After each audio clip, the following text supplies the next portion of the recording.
A'udzu billahi minasyaitonir rajim. Bismillahirrahmanirrahim. Assalamualaikum warahmatullahi wabarakatuh. Alhamdulillahi rabbil alamin. Allahumma shalli wa sallim wa barik ala sayyidina Muhammad wa ala alihi wa sahbihi ajma'in. Bismillahilladzi la yadurru ma'asmihi syai'un fil ardi wa la fis sama'i wa huwas sami'ul alim.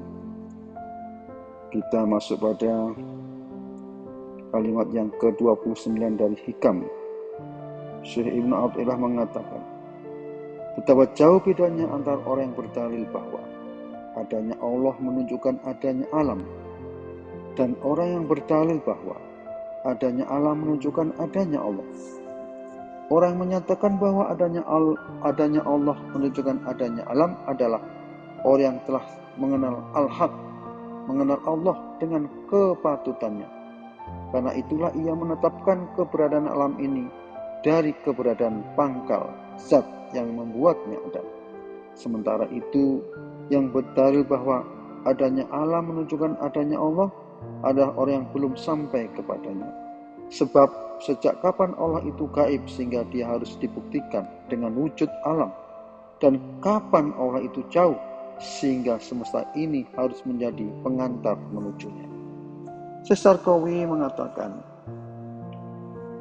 dari kalimat ke-29 ini, orang-orang yang dekat kepada Allah ada dua golongan, yaitu murad yang dikehendaki Allah dan madzub yang ditarik Allah untuk didekatkan kepadanya, dan murid yang menghendaki Allah atau salik yang meniti jalan menuju Allah. Para murad atau madzub adalah ahli syuhud. Adapun para murid atau salik, perjalanan mereka menuju Tuhan masih terhalang akibat pandangan mereka terhadap dunia dan alam semesta. Di mata mereka, semesta teramat lahir, sedangkan Allah itu gaib. Mereka tidak melihatnya, karena itu mereka berdalil bahwa wujud alam semesta ini membuktikan wujud Allah. Sementara itu para murad dan madzub, mereka langsung didekati Allah dengan wajahnya yang mulia. Allah akan mengenalkan dirinya kepada mereka. Karena itu mereka pun akan mengenalinya. Semua makhluk dan alam semesta akan hilang dari pandangan mereka, karena mereka berdalil bahwa wujud Allah adalah bukti dari wujud semesta. Mereka itulah kaum arif. Mereka termasuk orang-orang yang didekatkan Allah kepadanya. Namun karena sikap istiqomah mereka terhadap kondisi mereka, tanda didekatkannya mereka pada Allah jazab tidak tampak pada diri mereka. Oleh sebab itu, ada yang mengatakan akhir perjalanan seorang salik adalah awal perjalanan seorang madzub. Manusia yang paling kuat jazabnya adalah para nabi dan rasul. Inilah perbedaan antara dua kelompok tersebut. Orang yang menggunakan Allah sebagai dalil wujud alam akan mengenal Allah sebagai wujud yang wajib. Dengan kata lain, wujud itu milik Allah semata. Adapun benda-benda yang hadis atau baru, aslinya tidak berwujud. Oleh karena itu, mereka menetapkan bahwa semua yang hadis atau baru berasal dari wujud yang asal, yaitu Allah Subhanahu wa Ta'ala. Mereka menganggap bahwa wujud makhluk bersumber dari wujud Khalik yang tampak pada diri makhluk. Jika tidak, makhluk itu tidak akan ada. Demikian menurut pandangan ahlu syahud.